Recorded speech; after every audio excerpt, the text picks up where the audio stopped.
पौराणिक काल के सबसे बड़े धर्मयुद्ध महाभारत का जब कभी भी जिक्र किया जाता है तो चक्रव्यूह की बात अपने आप ही आ जाती है। जी हाँ, वही युद्ध रणनीति या व्यू जिसमें फंसकर अर्जुन और सुभद्रा का पुत्र अभिमन्यु मारा गया था। मित्रों, ऐसा माना जाता है कि युद्ध के इस व्यूह को भेदने की कला कौरवों और पांडवों के गुरु द्रोणाचार्य और भगवान श्री कृष्ण के अलावा सिर्फ अर्जुन ही जानते थे। हालांकि ये भी कहा गया है कि अर्जुन ने अपनी पत्नी सुभद्रा को चक्रव्यूह भेदने की कला बताई थी। उस वक्त सुभद्रा की कोख में अभिमन्यु मौजूद था और कोख से ही अभिमन्यु चक्रव्यूह भेदने की कला सीख रहा था।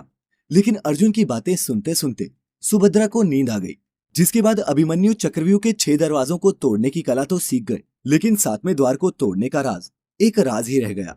तो दर्शकों, आइए जानते हैं कि चक्रव्यूह क्या था और इसे भेदने का क्या रहस्य है।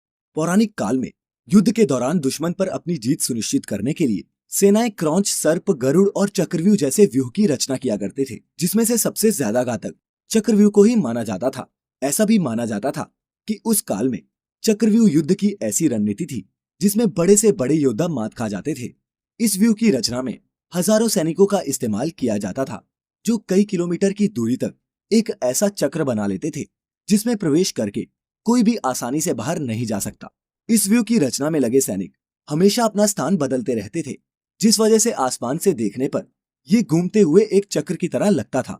चक्रव्यूह को देखने पर इसमें अंदर जाने का रास्ता तो नजर आता था, लेकिन बाहर निकलने का नहीं।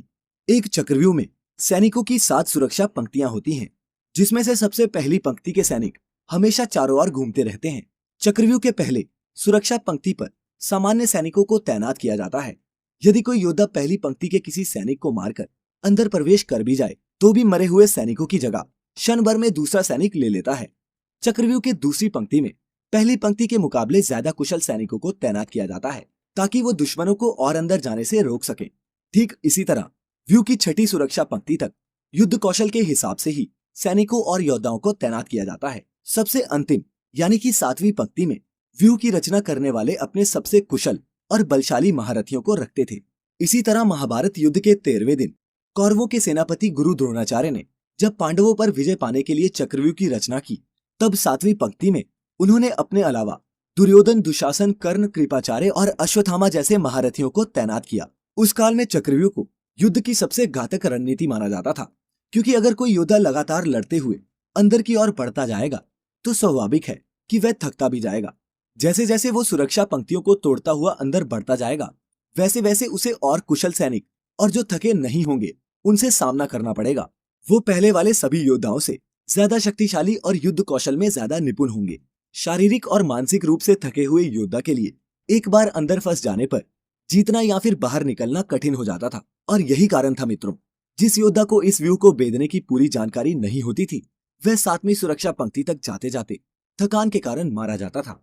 और आपको याद ही होगा, जब कौरव पक्ष के योद्धाओं ने अभिमन्यु का वध किया था, तो वो भी चक्रव्यूह के 7वें दरवाजे पर था और बेहद ही थका हुआ था। और आइए अब मिलकर जानते हैं चक्रव्यूह भेदने का रहस्य। धर्म ग्रंथों के अनुसार चक्रव्यूह को वही योद्धा भेद सकता है जो युद्ध नीति के साथ साथ एक कुशल धनुर्धर भी हो, क्योंकि जब एक कुशल योद्धा चक्रव्यूह में प्रवेश करता है तो अगले ही पल वह व्यूह से निकलने का मार्ग प्रशस्त कर लेता है। वह इस बात को बहुत अच्छे से जानता है कि बाहर की ओर योद्धाओं की संख्या कम है, जबकि अंदर के योद्धाओं का घनत्व ज्यादा। घनत्व को बराबर या कम करने के लिए ये जरूरी होगा कि बाहर की ओर खड़े अधिक से अधिक योद्धाओं को मारा जाए। इसीलिए वह व्यू को घुमाते चलाते रखने के लिए अधिक से अधिक योद्धाओं को अंदर से बाहर धकेलता है। इससे अंदर की तरफ योद्धाओं का घनत्व कम हो जाता है। साथ ही एक कुशल योद्धा को ये भी मालूम होता है कि घूमते हुए चक्रव्यूह में एक खाली स्थान भी आता है, यहाँ से बाहर भी निकला जा सकता है, और इसी तरह वह योद्धाओं को मारता हुआ व्यू से निकल जाता है। हालांकि आज यानी कि इस कलयुग में इस युद्ध नीति का कोई महत्व नहीं रह गया है, लेकिन दर्शकों, उम्मीद करते हैं कि आपको हमारी ये पौराणिक प्रस्तुति पसंद आई होगी।